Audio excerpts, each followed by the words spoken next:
আমরা যারা বোরো ধান চাষ করেছি, বোরো ধানটা এখন রিপ্রোডাক্টিভ ফেজে প্রবেশ করছে, অর্থাৎ প্রজনন পর্যায়ে প্রবেশ করছে। এই সময় গাছে ফুল ফল আসবে, পরবর্তী সময়ে বীজ তৈরি হবে, সেইভাবেই তো গাছ বংশ বিস্তার করবে। ঠিক সেই রকমভাবে আমাদের বোরো ধানে এরপরে কাইচ থোড় পর্যায়ে আসবে, পরবর্তী সময়ে থোড় পর্যায়ে আসবে, তার পরবর্তী সময়ে শীষ বার হবে, ধান পাকবে এবং সেই ফসল আমরা ঘরে তুলব। এবং এই পর্যায়টা হচ্ছে অত্যন্ত গুরুত্বপূর্ণ। এই সময় একটু ঢিলেমি বা একটু অযত্ন আপনাকে কিন্তু অনেকখানি সমস্যায় ফেলতে পারে। বোরো ধানের ফলন অনেকাংশেই কমে যেতে পারে। তো এই পর্যায়ে যদি আপনারা এই একটা ছোট্ট প্যাকেট ব্যবহার করেন আপনার বোরো ধান চাষে, তাহলে আপনি অনেকগুলো অ্যাডভান্টেজ পাবেন। কীরকম অ্যাডভান্টেজ পাবেন? না, এ ধানের ফলন বাড়াতে সাহায্য করবে, পাশাপাশি ধানের কোয়ালিটি ইমপ্রুভমেন্ট করবে, কোয়ালিটি ভালো হবে, চালের কোয়ালিটি ভালো হবে। পাশাপাশি এখন যে বিভিন্ন ধরনের প্রাকৃতিক বিপর্যয়টা চলছে, শিলাবৃষ্টি হচ্ছে, ঝড় হচ্ছে, বৃষ্টি হচ্ছে, এই রকম একটা প্রাকৃতিক পরিবেশ থেকে আপনার ফসলকেও কিন্তু অনেকখানি সুরক্ষা প্রদান করবে এই একটা ছোট্ট প্যাকেট। তো এই ছোট্ট প্যাকেটটা সম্পর্কে বিস্তারিত জানতে হলে ভিডিওটা আপনারা শেষ পর্যন্ত দেখতে থাকুন।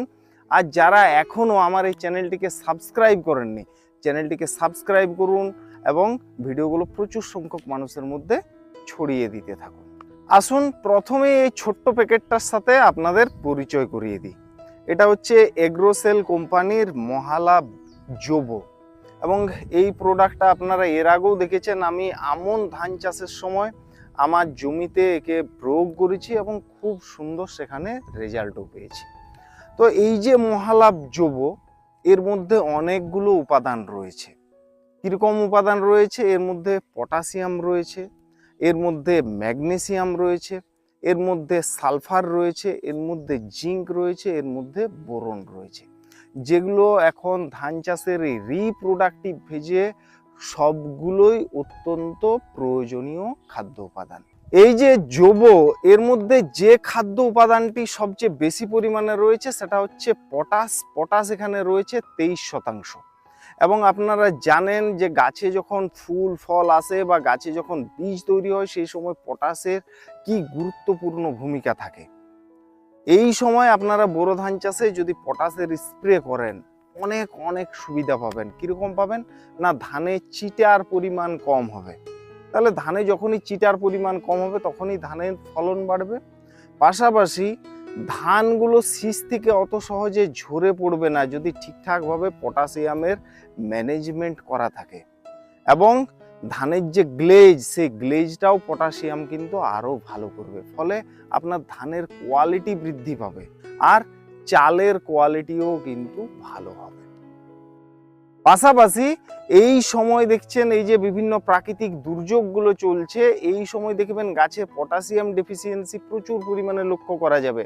ওই যে ধানের ডোগার দিকের পাতাগুলো লাল হয়ে নিচের দিকে নামতে থাকবে, সেই ডেফিসিয়েন্সিটাকেও আপনারা খুব সুন্দরভাবে সহজে কাটাতে পারবেন। পাশাপাশি এই জৈবর মধ্যে 11% ম্যাগনেসিয়াম রয়েছে এবং এই স্টেজে ম্যাগনেসিয়ামেরও কিন্তু যথেষ্ট পরিমাণে গুরুত্ব রয়েছে। ধানের পাতা দেখবেন হলুদ হয়ে যাবে, পরে ধীরে ধীরে কমলা বর্ণ ধারণ করবে।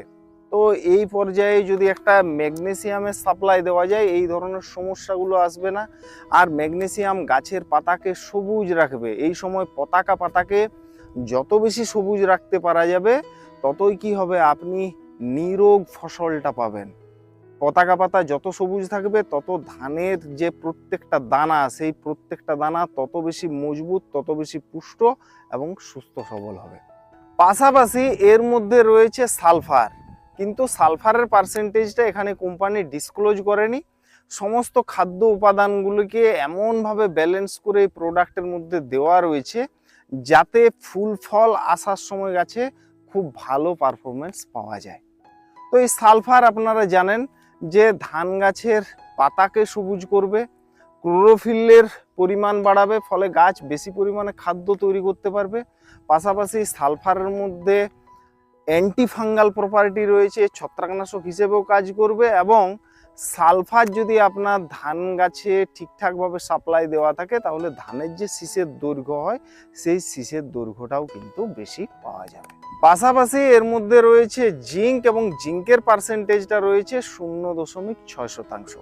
এবং আপনারা প্রত্যেকেই জানেন যে ধান চাষের ক্ষেত্রে জিঙ্কের ভূমিকা কতখানি।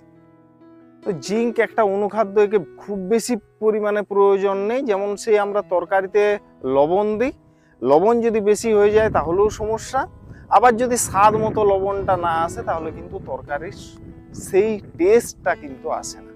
তো এই জিঙ্ক অতি অল্প পরিমাণে প্রয়োজন, কিন্তু খুব গুরুত্বপূর্ণ খাদ্য উপাদান।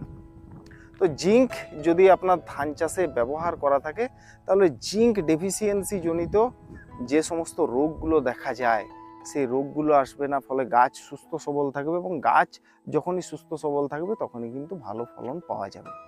জিঙ্ক গাছে ক্লোরোফিল তৈরিতে সাহায্য করবে, ফলে গাছ বেশি পরিমাণে সবুজ থাকবে, বেশি পরিমাণে খাদ্য তৈরি করবে। পাশাপাশি এই স্টেজে যদি জিঙ্ক প্রয়োগ করা যায় তাহলে চালের মধ্যেও কিন্তু জিঙ্কের উপস্থিতিটা খুব ভালো পরিমাণে পাওয়া যাবে। এবং আপনারা জানেন একটা ভালো কোয়ালিটির চাল পেতে হলে তার মধ্যে কিন্তু জিঙ্কের উপস্থিতি থাকাটা অত্যন্ত জরুরি।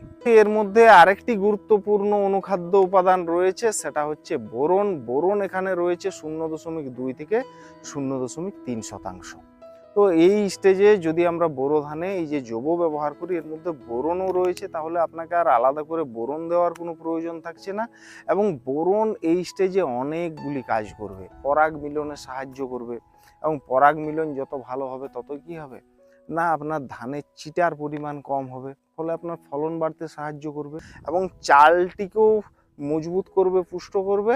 আর একটা খুব দারুণ কাজ করবে, সেটা হচ্ছে ধানের ওজন বাড়াতে কিন্তু সাহায্য করবে, কোয়ালিটি বাড়াতে সাহায্য করবে।